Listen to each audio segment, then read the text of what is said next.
My daughter is in college right now in Boston, and my son is a senior at Woodinville High School. So very well ingrained in the community around here, and I really want to keep this presentation focused on some of the local resources that we have in the area for you. So my degree was in atmospheric sciences, and then my career ended up being in remediation. So it was about opening the door. Cleaning up soil and groundwater, and I never felt like I was in the right place. So about 3 years ago, I decided to reinvent my life, and I took the WSU Snohomish County Extension Sustainable Community Stewards Training class, and that just all of a sudden all the stars and the moon aligned for me, and I knew that I had found my place. So point being, I am incredibly local, and I'm relatively new to the world of sustainability. I just happen to be incredibly passionate about it as well. And I love to just research things. And so this is kind of a compilation of resources and try to answer some of your questions. And there's still a lot of things that I'm still learning and that are a little bit confusing. So I learned a lot just getting ready for this today. So I attend a lot of talks that tend to be kind of the doom and gloom and presenting all the problems. And I'm really focused on trying to keep this on solutions and really practical ways that we can make changes in our lives to lead a more sustainable life. So I'm an engineer and a scientist, but I'm not going to be presenting a lot of data. I'm going to keep that pretty minimal. Let me try to do my screen share here. Okay, can everybody see my screen share? Thumbs up, Brenda? Okay. This is my attempt to not have you have to take too many notes tonight. So Brenda will be emailing this PDF file to you. And these are all links that you can follow. And I'm not going to give too much background. I want to kind of jump into, again, some of the solutions. Or you want to watch some really good documentaries, I have a few really good resources here. The Story of Plastic will give you a great background about one of our biggest recycling challenges, which is plastics. There's a book called Garbology. I have a copy here. If anybody would like to borrow it, you can just shoot me an email. And then I can't talk about any environmental issues without talking about my favorite project drawdown here. I'm going to just do a quick link to their website. This is if you're a data junkie. Project Drawdown is an incredibly well-researched solutions to climate change. And I realize that a lot of these solutions might feel a little bit unattainable as an individual, but the top two of the top solutions are about sustainable living, and that's eating a more plant-based diet and reducing your food waste. So those are the kind of things that I want to focus on so that you feel like you can make a difference as an individual. Let's see, I got to get back to my PDF here. Okay. And then the last thing, again, I really like the solutions-oriented information. So this movie right here, this is a movie called 2040. It's incredibly uplifting. And if you're interested, follow this link and it will take you to the information. It's a movie you do need to pay for. Sometimes you can find it hosted. And if you even just watch the trailer, you can do that for free, and then you can decide if that's something you'd be interested in.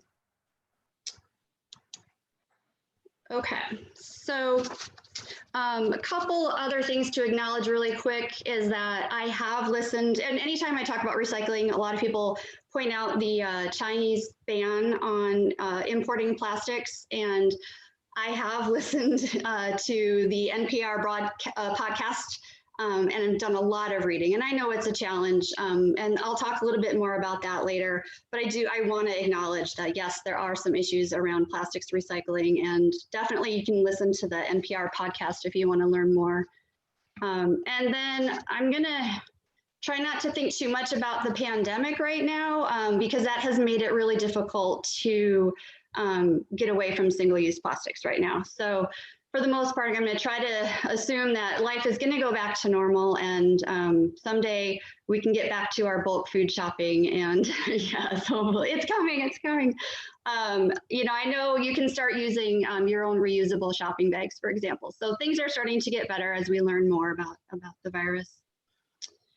The other, I kind of wanted to talk, title this talk, Live Like Your Grandparents Lived, but you know, we're multi-generational. That doesn't really work anymore. But the general concept is just going back to the idea of that, you know, of living without waste. Back in the day, they didn't have waste. Everything was repurposed, reused. Of course, we didn't have the plastic packaging that we have now. And this kind of leads me into the idea of sustainable living and the 5 R's. So we're going to start off on that with the first R. The first R being refuse. And this is really an order of priority, because if you refuse and don't let something into your life in the first place, it's not going to be a problem. And this is the easiest to do. It doesn't cost you any money at all. You don't have to store a bunch of recyclables in your garage, and you don't have to really, you have to change your habits a little bit by saying no, but it's not an inconvenience. So a friend, like I think it was last January, my friend and I did a buy nothing challenge where we literally could not buy anything other than essentials for the entire month of January. We had to ask each other permission. So I asked for permission to buy a gift because I was going to a shower, and she asked permission to buy a dog toy. That's how like dedicated we were to this challenge. And when you join something with a friend and you're competitive, that's really helpful for me. But what it did was it changed my buying habits entirely. I just became like blinded to all the marketing and all the gimmicks that are out there. So when you walk through the store and you don't even pay attention to all these crazy displays, it's freeing. It was really nice. And a month is a long time, but if you try it for a week, just little things that you can do that really change your habits. And refusing, the other thing is just to say no to freebies. Don't take the free samples. You know, don't take the, like when I go to the dentist, I just say, no, I only want that, right? You know, I just take the floss, thank you, to keep the rest. So just don't let the things into your household that you realize you don't really need to have. And you can get off of all your mailing lists and all your catalogs. I have a link in the resources so that you can help get off of all of those direct advertising mailings. And then the other, I don't know why I used to have so many catalogs. So every time a catalog came in the mail, I would tear the contact information off and I would just set it in a pile. And then, you know, whenever I had time, I would just go through my pile and get all those catalogs out of my mailbox. And that was a huge, huge volume of waste. So that's the idea of refusing. Oh, I'm sorry. I almost forgot the funnest part of the presentation. And again, this is a lot about awareness. So I just don't know that people are aware of some of the things that we can say no to. Balloons are a huge problem in our environment right now, so especially in our oceans. And this is a thing that in my mind is just fun. There's no reason that we need them. And if we can just say no and stop using them, we can really help the animals and the ocean environment. I learned in doing research for this tonight that one of the universities used to release 10,000 balloons every year at a football game. They stopped this habit or tradition in 2018. So, I mean, it's amazing. It really is about awareness. So let me screen share something with you here, because I think you'll find this entertaining.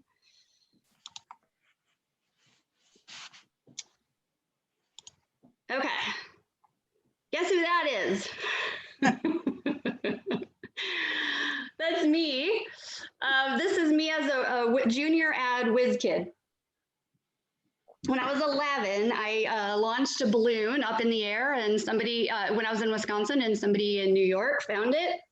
And I have kept this newspaper clipping, and I have been so proud of this. And the dichotomy between the fact that I'm in the newspaper, in the little Woodinville weekly newspaper now, and now I'm promoting, like, please do not release balloons. It's like, I just love it. I thought this was brilliant. So I wanted to share that. did I see a chat? Thanks, Rian. Yes, thank you, Mary. I know. I am definitely a nerd. That's funny. Okay, so where are we at? My balloons. Okay. Oh, the next one is reducing. And I know that ours can get a little reduce, reuse, recycle, you know. So in my mind, reducing is refusing. You was just like, no, don't let this into my life. Reducing is saying, just like changing your habits a little bit. And the biggest one we all have done is starting to use reusable shopping bags, of course. And I think a lot of people are using reusable water bottles. I thought I would introduce you to a few other easy and fun things that you guys could think about for reducing your waste. So rather than saran wrap, I use beeswax wrap right here. It feels really nice, and I just reuse it. I wash it in warm soapy water and I let it dry, and this it's nice. It's the perfect stickiness to stick on your bowls. The other little product that I love are these squishy things here. They come in various sizes and they can fit over any dish that you have, like if you need a lid, but you know, another replacement for saran wrap. And then replacements for Ziploc bags, of course, are out there. These are really nice. They wash up really well, so I use these for all of my snacks. And of course, people are probably familiar with all the various types of lunch boxes that you can use, but all of these things help reduce the volume of waste that you bring into your house and then need to dispose of. And my favorite thing too are produce bags. So if you can help reduce the amount of plastics that you're using with produce bags, it feels really great to shop with these at the grocery store. Kelly, we have a quick question. Sure. Jamie wants to know, can you recondition the beeswax paper? Because sometimes they dry out. Hers has dried out. Do you know what you haven't, well, I have planned to make my own. So I think if I had to recondition it, what I would do is probably just remake it. So I have beeswax and I have the resin that you need to use. So I haven't had to do that with the commercial one that I have here. But that's a good question. Yeah, I haven't had any issues with ours drying out either. I just kind of warm it up a little bit sometimes if it's kind of crinkly and dry, and the heat from my hand kind of makes it more pliable again.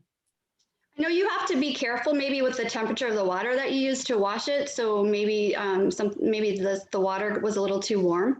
Because yeah, I've been really careful with mine, so I haven't had that happen to me. And then I was going to show you, let's see, we'll do another screen share here. So on the concept of reducing, of course, is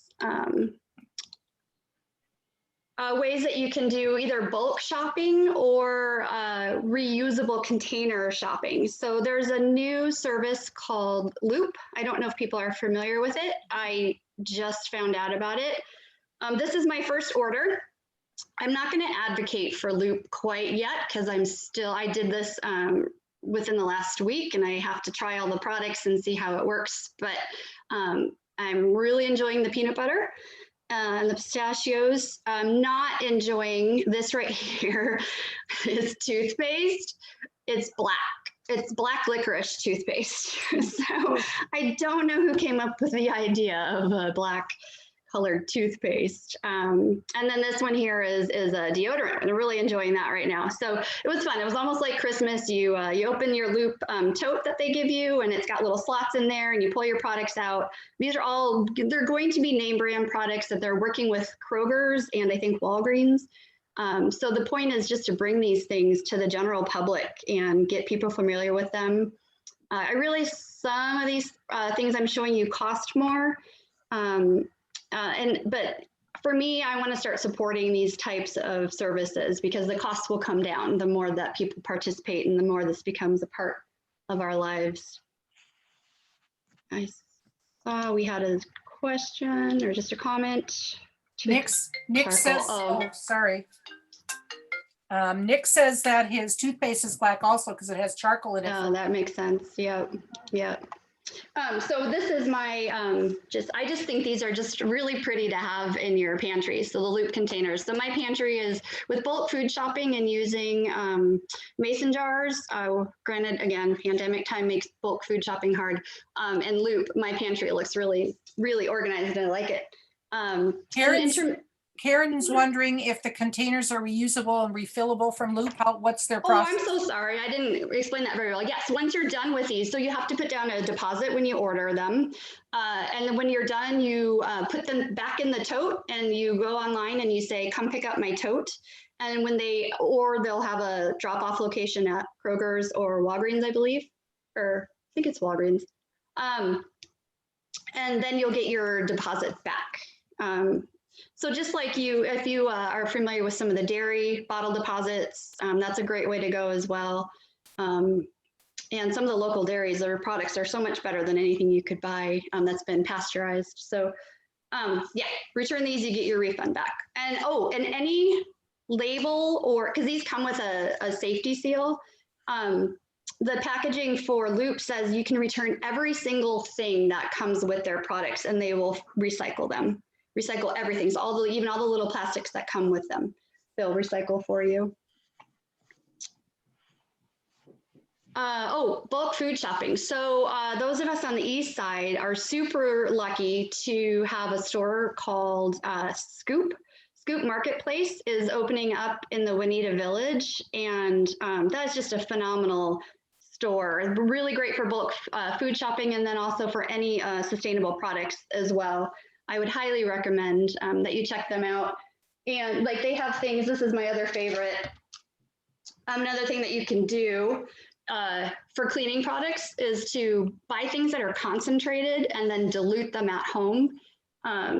This bottle I bought at Scoop, and it's got lines and gradations for various cleaning products and the different ratios of things that you would mix. So that's another great way to reduce. There's some cheaper bulk food shopping. Oh no, it's gonna escape me now. It's in Mill Creek, but there's a grocery store that has some really great bulk food bins up there. PCC, of course. Central I haven't actually been there yet. It was a different, it's a chain that someone, I wrote it down somewhere and I'm gonna forget. Sprouts. Sprouts, thank you. That's it. Oh, she got it. Thank you, Mary. Yes, Sprouts. So they have a nice bulk bin selection as well. And then if you also are in the Bothell area, I know they're not open now because of the pandemic, but the Recology store is phenomenal in the Bothell. It's by the QFC in Bothell, and they have just amazing products available, and a lot of things in bulk too. You can get bulk shampoo and bulk detergents. Okay. I bought recycled toys there made out of recycled materials and stuff. Oh yeah? And office products. Yeah, all sorts of stuff. Yeah. For such a small little store, they really, I couldn't believe it took me so long to get there. Another thing to do for reducing your food, reducing your waste is to shop for food locally. So locally sourced food. If you can go to your farmers markets, become a CSA member, shop at the 21 Acres Market, of course. Then you're just all that food packaging and waste that you get at the grocery store, that's just out of your house. It's not even something you have to figure out how to recycle. I have a link in your resources to the King County Local Food Finder. Super great resource for finding your farmers markets and places that you can get locally sourced foods. Okay, the next R is reuse. This is about shopping at thrift stores, for example. Thank you, Macklemore, for making it, kind of cool and trendy now to shop at thrift stores. My daughter all of a sudden is just, her favorite thing to do in Boston. Borrowing from friends. So any kind of, if there's a tool library or obviously a book library, anytime you can borrow, that's, you're reducing so much packaging and waste by doing so. I have a link to tool libraries in the resources. I don't know of any on the east side, but in the Seattle area, there's quite a few. So something I'd like to think about starting for us here on the east side as well. And then if you're familiar with some of the Facebook groups, so the Buy Nothing groups and the Purchase Zero groups, amazing community. It's my favorite thing. We just support each other. It's about, giving and taking. So and everybody just pitches in to help each other out. So I would highly suggest finding your local Buy Nothing or Purchase Zero group. Of course, there's a lot on Freecycle and Craigslist if you either want to find things for free or to post things for free rather than taking things to landfills. And repair cafes. So on your resources list, you'll find a list of repair cafes in the area, specifically Snohomish County Extension has a repair cafe, and there's been a few of them around. We were going to host one at 21 Acres, but I think it got taken away with the pandemic. I'm going to skip the 4th R, recycling, because that's going to be the rest of the bulk of the talk, and talk really quickly about the 5th R, which is rot. That's composting, and I'm sure we could have a whole talk just about composting. The only thing I want to point out is that if you have a garden at home and you're able to have your own composting, it's an entirely different thing than the commercial compost facilities. So commercial compost facilities operate at higher temperatures, and they can use additives for like microbes and nutrients, and therefore they can take bones, they can take meat, they can take compostable forks and paper plates, and those are not things that you can compost at home. So point that out really quick. I think I'll pause to see if there's any questions before I get into recycling. If everybody can read their chat, Mary was sharing about the community cutlery collection. She's been collaborating from all of her friends and family and neighbors to create this collection of cutlery so people don't have to buy plastic cutlery if they're having a party. What is 85 serving sets? Yay, Mary! And Mary's in Woodinville, but I'm sure she would work out, a meetup to try and pass on anything that anybody would need. Yeah, Mary's awesome. Mary's one of my favorite people. Okay, so recycling. I'm gonna go to a screen share here. I need to get out of this really quick. Okay, so this was my favorite little ad campaign. It just makes me smile. I don't know, it makes me happy seeing this little can that wants to be a bicycle. So I think about this all the time, and they say it's an effective marketing, just like let people know that your products can be turned into something else. So just think about this when you go to throw something away, or like, could this be something else that it wants to be? Okay, the number one most important thing to do about recycling is to check in with who your local curbside recycling provider is. This is part of the reason recycling is so confusing. It's because every municipality has a different provider. Every provider has different criteria. The reason they have different criteria is they have different types of machines. They can't all sort the same way. If you can have hand sorting, you can sort your products better. They all have different buyers. So some can't accept the same types of plastics. So you absolutely positively have to go to your provider and figure out, and I'm sure everybody knows who they are. I have the top 4 in our area here. I downloaded their posters. You can get these from their website, but if you get one in the mail, that's my favorite thing to do. Be on the lookout for it, and then post it. Post it in your kitchen, or post it wherever your waste sorting is, and go over it with your families in detail, monthly or maybe daily. It can be a little bit confusing. This top one here is the waste management one. So specifically probably Waste Management of the Northwest. I'm going to scroll past it to City of Seattle because I absolutely love the City of Seattle chart. It's just got everything. I could probably spend the next hour just talking about everything on here. I'm going to scroll past some of these difficult to recycle things. So, okay. So here we have, of course, I think everybody's familiar with food waste and compostable products. So we're going to talk here about plastics in a minute. Are you, oh, someone trying to say something? Not that I see. Okay. Okay, so the easiest thing is glass. I think everybody's familiar with how to recycle glass, and it's actually a really valuable product. It's much cheaper to recycle glass than to start from scratch. But you have to be careful that they don't want household glass. So they don't want anything that's broken. They don't want, light bulbs are not recyclable, broken dinnerware. It's really got to be a bottle or a jar. And they really don't want it broken. And I know some people say, well, they throw it all in the bin and it breaks. I know that's kind of I have a hard time with that too. I would really prefer that eventually recycling stations have their glass stream separated out.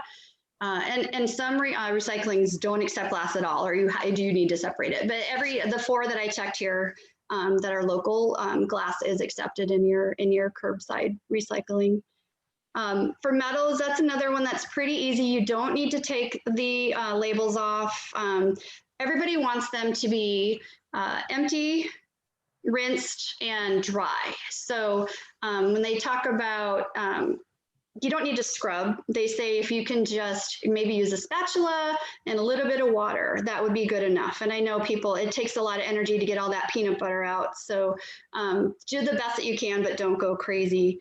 I've seen back and forth on the lids. So on my cans, I'm trying to push the lids inside to keep it from being a safety hazard. And then you can also put scrap metal in your recycling bins as well. Moving on to cardboard, the main thing I want to say about cardboard is please don't leave it out next to your bin on a rainy day. They really cannot recycle wet cardboard. And I know it can be difficult if you have a lot of cardboard, and I know it can be difficult if your cardboard is really large, which is the next thing I want to talk about is the transfer stations that are in the area. So we have a wonderful facility right now in Houghton. Actually, that's the one that they're about to replace. There's a facility for King County in Shoreline. These are places that you can go and you can load your car up with all the ginormous cardboard pieces that you have, and you can just drop them off. Houghton, you can just drive up next to the bins and don't even have to talk to anybody. Shoreline, you just wave and tell the people at the booth that you're recycling, and you follow the proper line, and you unload your materials, and then you just drive on your way out. You don't have to do the weigh station on your way out again. And then I think paper is pretty self-explanatory, except I realize this coffee cup one's a little bit of a challenge. If they have a waxed lining, then they're not recyclable. So you kind of have to be careful on your coffee cups. And that's one that I take the sleeve off, and I for sure put that in the recycling bin. The cup itself, sometimes I'll scratch it, or I'll see if it's compostable and try to make a choice about my coffee cup. Before I get onto plastic, let me see if I have anything else I was going to say about these materials. Oh, and about the transfer station. If you are in the area, you have a chance to help King County site their new transfer station if you have some ideas about the location. I know they have 4 proposed locations. One is replacing it in Houghton. One is right next to the current Houghton station, and one's in Woodinville. So definitely get onto their website and see what you have for suggestions. I can share the link in the chat Okay. before we go, so people can check out the locations in the 4. Yeah, I really like transfer stations. I'm not sure why. The one in Seattle in I think it's Wallingford neighborhoods is really cool. It's green. It has a green building. It's relatively new, and you get to drive in, and you're underneath shelter the entire time. So anyway, I could go on tours of transfer stations and recycling stations and wastewater treatment plants. If you haven't been to Brightwater yet.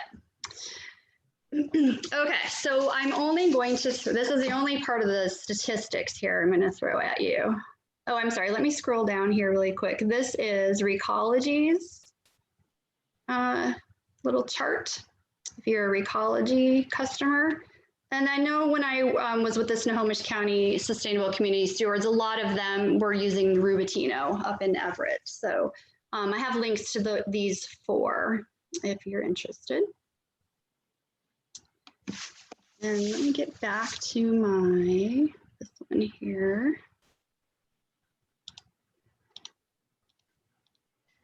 Okay, here's this is where everybody needs to take a deep breath about plastics here.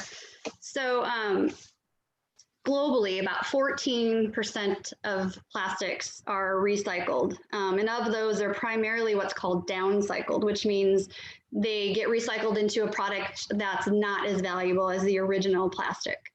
And oftentimes they're only recycled once. So this chart here shows you just how the prevalence of plastic and how quickly this happened to our society here. They say that half of all plastics ever created have been created in the last 13 years. So it's something that we weren't prepared for, I feel like, and we haven't been able to keep up with. And you can see the dark blue at the top is the amount that's recycled. And this doesn't even show you what's going into the oceans. Like, that's just devastating. So if you want to watch some of those doom and gloom movies, the plastics that are in the oceans, and especially in other countries, is just devastating and hard to watch. So the next, let's see, there's a way to zoom this one in. Where's me? Okay. This is called the Mobius. These are the numbers and the arrows on the bottom of all your plastics. The number and the Mobius symbol does not mean it's recyclable. It's a lot of people just look at the bottom and they see that symbol and they toss it straight into the recycling bin. It's unfortunately a lot more detailed than that, and you really do need to understand the criteria and the rules for recycling. So I'm just going to go through a few of these really quick. So number 1 is what you commonly see in your basic water bottles. And then number 2 is what you might have as like your household cleaners and shampoo bottles hidden here. And you can see on here what they can be made into. So this is I want to be So your water bottles want to be made into carpet and furniture. They make fiber out of it, and they can make sleeping bags, and they can line your winter coats with it. The number 2 is kind of a higher grade, a higher density material. This can get made into, this is what might be your park benches and your picnic tables. And this, once this product is recycled, it can actually be recycled over and over and over again. They say it can possibly be recycled up to 20 times. I won't go through all of these, but you can kind of get familiar with what all these numbers mean. And then you can, in combination with your recycling provider, you can figure out what types of plastic are accepted.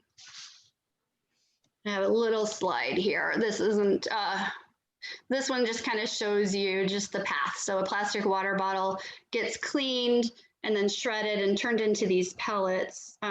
These pellets are a problem. They're showing up. It's kind of the idea of microplastics, but as pellets. So these are actual pellets from the recycling facilities that are getting into the oceans. And then this can get turned into fabric or a shirt. Okay. Let me catch up with where I'm at. All right, so I'm gonna comment? Oh, sure. I have a fabric store, and I haven't heard about the recycled thread from plastic. I'm intrigued by that. I'm just wondering if that's made domestically or whether that's something that's done overseas. Do we have plants here that do that? Oh, I don't know where it's done. That's a good question. Yeah, I could look into that for sure. Yeah, I'm definitely diving deep on some of these things. It's a random question. It'll probably never come up again. Yeah. Well, I do.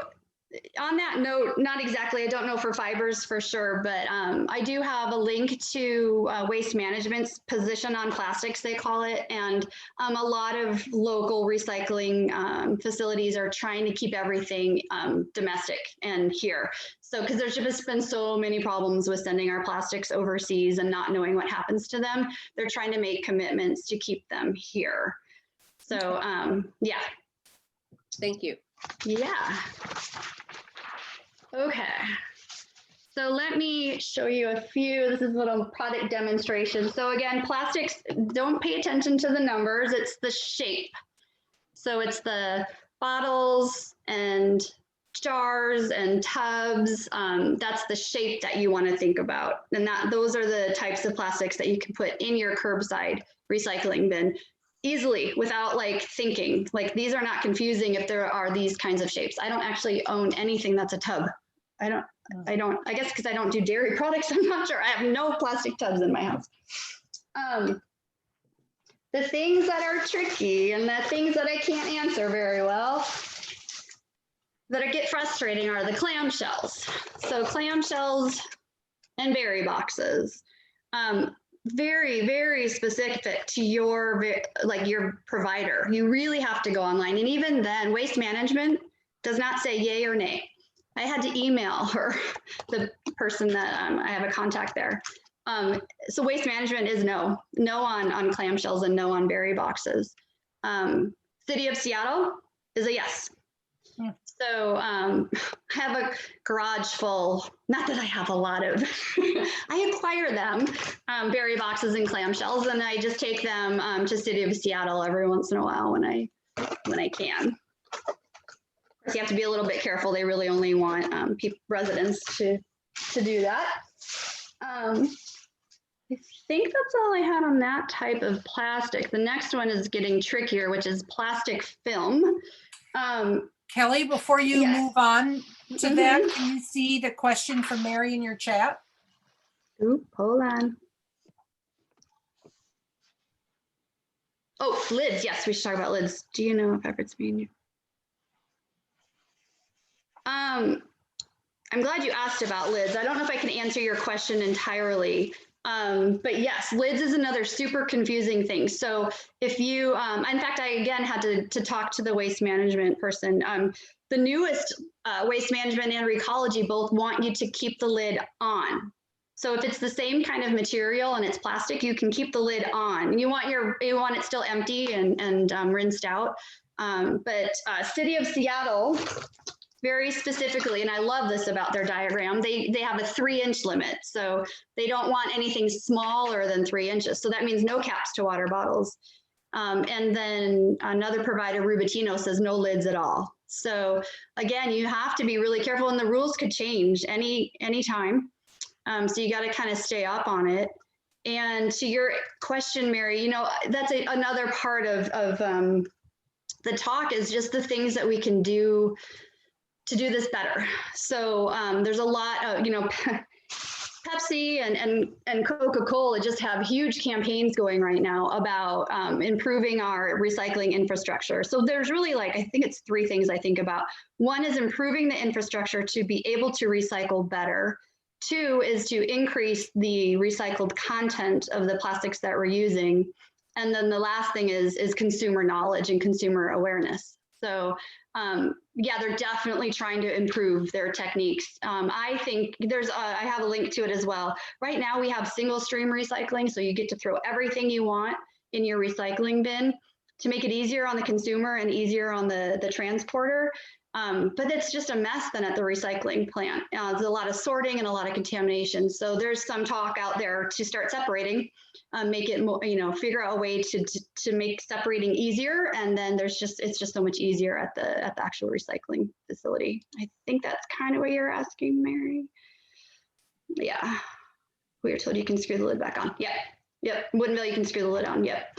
That's the other thing too, don't mix. So don't leave a plastic lid attached to a glass container. They have to, glass needs to go one way and plastic needs to go another. I feel like I'm already short on time. Okay. Okay. We've kind of been asking questions and stuff all the way through, so. All right. Okay, because we have to get through plastic film and then all what I call the hard to recycle special recycles. So plastic film is not just your grocery bag. A lot of people think that this is the only thing that you can bring back to the grocery store. You can bring anything that's kind of this flexible plastic. So you can even bring, well, reusing of course is best, but you can pop these and flatten them, and this can go with plastic film recycling. So your grocery stores have collections and they're usually overflowing, especially I suppose now. So the thing I like to do is I just save all my plastic film, and you know, it can be from your paper towels and your soda cans and stuff. And I just take ginormous bags of it too, because I collect it for other people. To the shoreline transfer station. They have just a huge dumpster size, you know, recycling container, and it's just easy. Otherwise, I'm at the grocery store feeling like really guilty trying to shove my plastic film into their overflowing. So I don't want to create controversy here, but they do. These were designed to be recycled as plastic film, and it doesn't feel like it would be plastic film. It doesn't have a number, but that's why Amazon designed these. So you can actually put these in and take them to the grocery store and put them in the plastic film recycling. Okay. Oh, I have a link too. The state of Washington is going to have a single-use plastic bag ban. It was going to start, I believe, January 1st, but with the pandemic, they postponed it. And the last update I saw said that it's going to start June 1st, or maybe June 30th. And the other plastic bans that might start is to start these really thin ones. It's about the millimeter size of the plastic. The really thin ones get stuck and wrapped around the recycling equipment. So they want to start banning the thin ones and making them thicker. They're more reusable, and then they won't mess up the equipment at the facilities either. Question? I see Rianne. Let's see, is there one above you, Rianne? Oh, Susan? oh, there's a few. Question? Can you talk about, I was reading the chats. Who's saying question? Susan. That's me. Susan? Okay. Couldn't you share that link from the state of Washington about this new ordinance or statute about no single use, no thin plastic at all? Is that what you're saying? No, the grocery stores are, there's a bag ban for grocery stores. Any retail, then no plastic bags at all. At the retail, right, exactly. Or you have to pay for it. You know how like City of Seattle had the bag ban. Okay. So I think they'll be going toward using paper bags, and I don't know. I'd have to read it in detail to figure out if you can buy a plastic bag. Okay. And there is a link in the resources that I already gave you. There's a link to that one, and a link to the information about the kind of the millimeter size of the bags too. Okay, great, thanks. Oh, sorry, I saw a few chats. Let me just see. End of life disposal of our remains. Oh, that's funny that you asked that. I'm sorry, this question is about the end of life disposal of our remains. So I actually, my poor children, a long time ago, they were still really young, and I traumatized them because I'd signed up for a Kickstarter to compost my body after I go to become a tree. And they were just horrified. I had to kind of stop talking about it. So it's funny, ever since I did this Kickstarter, I see it everywhere now. So I don't know how many different projects there are going on. I can't really speak to it. All I can tell you is about 10 years ago, I threw some money at it. So I don't know the latest right now. There's a lot of different there were different ideas of like building a structure that had the bodies, and I don't want to get all morbid on this right now, but it's an interesting topic for sure. There was, I can share also, there was a link in the Seattle Times, was it a week ago, Sunday paper? I can't remember what day it was, on the new business that just opened for composting, cremation, compost. Oh yeah. Okay. Oh yeah, there it is, Recompose. Thank you, Karen. All right, China return to do. Let's see. Okay, Rianne. I think Rianne's more of a comment-ish. Okay. Yep. Okay. Yes. Okay. So where am I at with plastics? Oh, I just wanted to point out really quick. This is quite a challenge. These are called multi-layered plastic bags. They have metal, they have plastic. They don't know what to do with these.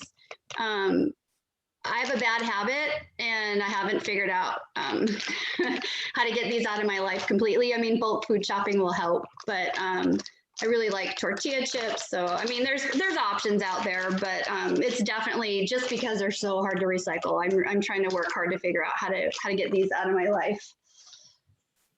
So really quick about special recycling. So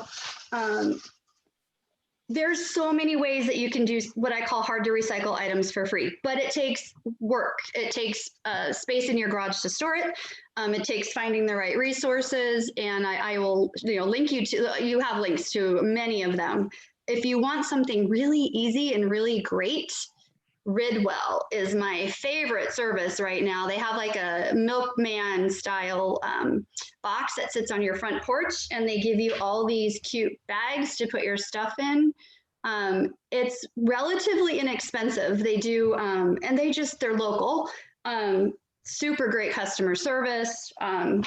They always take batteries, light bulbs, threads, plastic bags, and one more thing, and then they have a special collection. So, they'll take styrofoam for extra money, but then they'll do eyeglasses, and they'll do kids' backpacks, and all sorts of really great things, wine corks.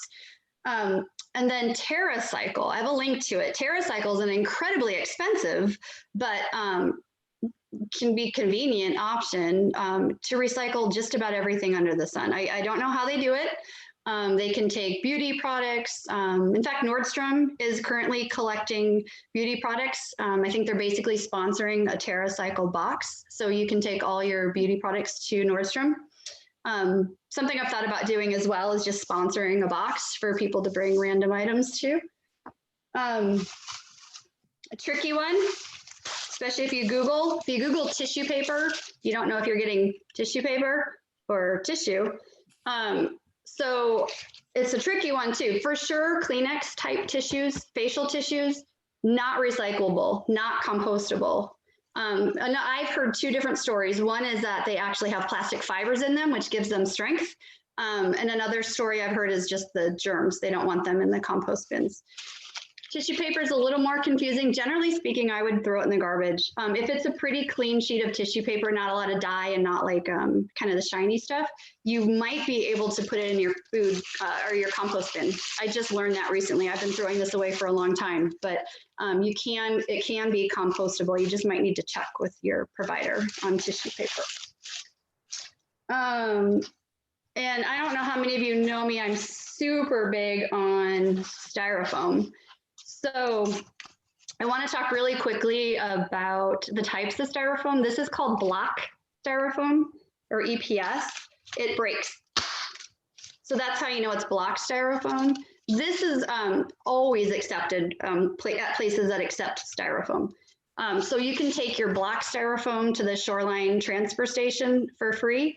And you can take it to Styro Recycle down in Kent for free anytime. The harder one is this kind of styrofoam. It bends and does not break. It is still recyclable, but I save these up for trips down to Kent because Shoreline and a lot of the city drives that collect styrofoam cannot collect this kind of styrofoam. Okay, I might have to wrap up my hard to recycle stuff a little bit because I just wanted to talk just a little bit about, we already talked about some of the things the industry is doing. I have a link to a few resources and advocacy groups and some information about legislation. So Oceana is someone that we've been working with recently. They're trying to reduce plastic waste in oceans. And then Zero Waste Washington is one of my favorite organizations. So they are helping to try to push legislation on banning single-use plastics. And I have a link to another organization called the Alliance to End Plastic Waste. And then if you're interested in learning more, becoming a sustainable community steward, I highly, highly recommend checking out the WSU Snohomish County Extension Sustainable Community Steward program. That's where Mary did that. And I guess I didn't meet you through that, Mary, but we certainly know the same people and we come from the same world. So, you know, this is like a path and a journey. And if you're pretty early, I would definitely get familiar with your providers, and King County has an amazing website. I have a link to it as well. Pretty much any question you could ask about sustainable living and green practices is on the King County website. And then if you're a zero waste warrior, I love Zero Waste Wisdom. She's a local blogger in the Seattle area, and she answers every question out there, and she has lists of books and lists of resources and lists of hard to recycle and where to go. And it's basically She on your resource guide too. Yeah, at the very bottom. So yeah, just I have all these cliches, you know, you got to start somewhere, and what's your low hanging fruit, and what's your biggest bang for your buck. So you know, we're all on a journey here, and it can feel overwhelming, or you just take it one step at a time and do what you can. Okay, do we have any more questions? Oh, yes. Go ahead, Karen.